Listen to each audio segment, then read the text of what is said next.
Welcome to our meal planner. Here's a quick rundown on how to get started with the Farm Kitchen meal planner that we designed to help you get the most out of your Veggie Box membership. So the first thing you want to do is after you created an account, just log in here.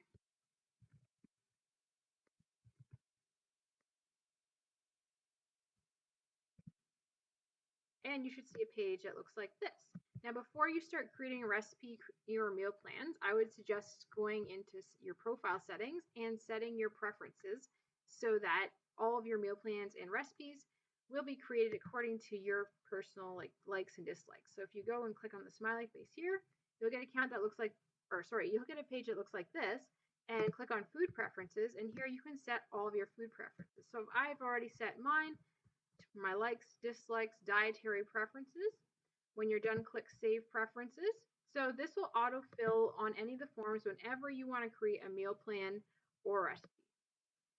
And that way you don't have to type it all out over and over again, and the meals, plans, and recipes generated will be more likely to be something that you like. So here you can set your password, address and billing, adjust your food preferences, see your subscription details so you can see how many recipe generations you have in your plan, and if you want to, you can ultimately delete your account. So once you've done that, to create a recipe, just hop back over here, click on the home icon there, and let's start by creating a recipe. So you'll type in your ingredients here. So I will type in some of the ingredients that we had for our veggie boxes this week.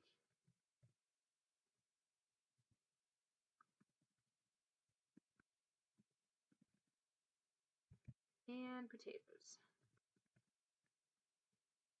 And then you can adjust how many people you're cooking for, how much time you have to cook.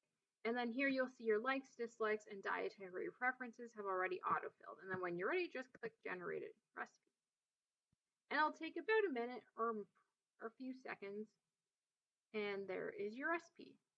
So this section here that's blank right now, there will be a picture populated eventually, but it just takes some time. But here's your recipe. So created a sweet potato, squash, and potato salad with romaine. And it's spiced because I like Indian food. So it's a pretty good recipe right there.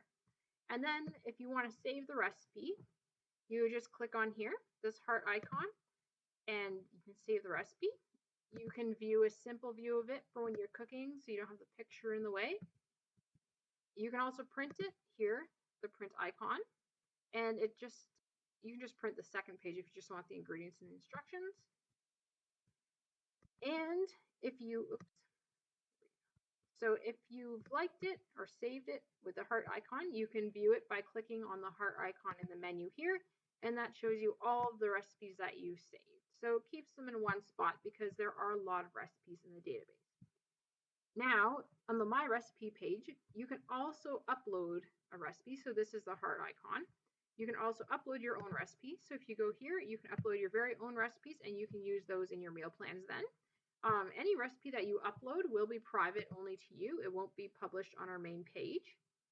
And then you can also generate a recipe from this icon, and you can search your recipes, and here's where you would view your uploaded recipes. So now let's generate a meal plan. To create a meal plan, we just click here on this My Meal Plans icon. It looks like a little calendar, and there's a Create New Meal Plan button. Here you can also view all of your current meal plans. So if you go here, enter your vegetables that you just ordered. So let's try something different. Let's say grape tomatoes, cabbage, potatoes, sweet. And here you'll want to enter all the ingredients that you want to use up. So all the vegetables that you ordered for your bag today, say you want to use them up in the next week, you'll just put all those in here. You don't need to put specific amounts in, but if you do put specific amounts, it'll help make the recipes more specific as well. So it's just like anything else, what you put in does determine what you get out. So let's put in peppers. So this is things that we had for this week's vegetables.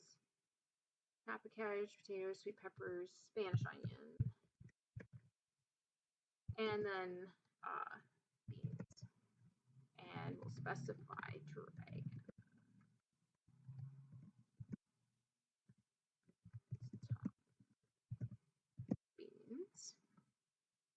And then let's say we'll specify the amount of meals that we have here. So here it asks you how many meals you want a meal plan generated for. So I'm going to say 3 breakfasts, 2 lunches, and 3 dinners, and 0 snacks. How many people? I'm going to leave that for. How much time do you have to cook each meal? And then as you can see, it auto-populates your likes, dislikes, and dietary preferences. And if you had any allergies, it would auto-populate that as well. And here you can name your meal plan. If you don't name it, the default will be today's date. So we'll do 3 dinners, meal, and then let's generate meal plan. And in about a minute or two, you'll have a complete meal plan generated with a shopping list and using all the vegetables that you ordered this week.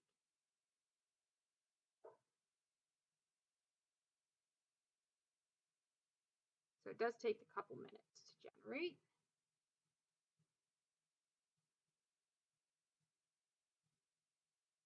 After all, it is creating like 9 or 10 recipes all at once with images as well. So it takes a couple minutes. And there you have it. So there's my 3 dinner meal plan. These are just placeholders. They'll be filled with images later. So if you come back in like 10 minutes and refresh the page, you'll see images for each meal, which is kind of cool. And here you can edit the meal plan. So if you want to remove something, so like say you don't want the curry, you can remove that. And then you can add another one and it'll automatically load all of your saved recipes. So let's say I want this one instead, add that in. And just a note, if you navigate away from the page to the view recipe, and you didn't save this, you'll have to do any changes again. So I think I like the rest of that. So I'm going to save the meal plan, and you can change the name. And then here you can see a shopping list. So if you want to actually make all the things in this meal plan, this gives you all the ingredients you need, which can be really useful. And you can also print this, so it'll generate a print-friendly layout. So here it lists all of your meals. And then when you scroll down, it's got all of the recipes and everything. The one thing is you do have to generate and print your shopping list separate, but you can just go here, do the shopping list. If you scroll all the way down here, print the list. And then if you want to print the meal plans and recipes as well, you just click print here. So it's very easy to use, and you can print off the list and take them to the grocery store with you. In literally like less than 5 minutes, you can have all of your meal planning done for the week and use the ingredients that you have on hand and make actual meals that you actually like according to your dietary needs or food preferences. So it can save you like a lot of time if you let it. If you go over here, so say you want to view these later, you click on this calendar icon, you'll be able to see the meal plan that you just made, and you can view, edit, and delete it there. To search a recipe database, there's over 800 recipes in the database already. You just hit the search bar, and you can enter any ingredient that you would like, and you should find recipes for it. So let's try sweet peppers. Whoops, if I can type. What's wrong with it? There we go. And then you'll see all the sweet pepper recipes. So there's not very many of those specifically yet, but there are a lot of recipes. Let's try pancakes. All of our pancake recipes right here. So there's lots of different kinds of recipes you can search already available, and then you can always generate recipes, make meal plans, etc. So that's a quick overview of our meal planner. I hope you'll give it a try. If you find any bugs, click on the bug icon here. And then please just leave a comment of the bug. Your comment won't appear immediately. It'll be sent for a review before I can post it, just because we don't want spammers overloading our website with junk comments. So yeah, if you please leave a comment for any bugs you find, that'd be awesome, and we'll see if we can fix them when we have a chance. So we hope you enjoy this. This has been a lot of time and effort put into this, but we really think it'll help a lot to help you save a lot of time and get a lot out of your veggie box.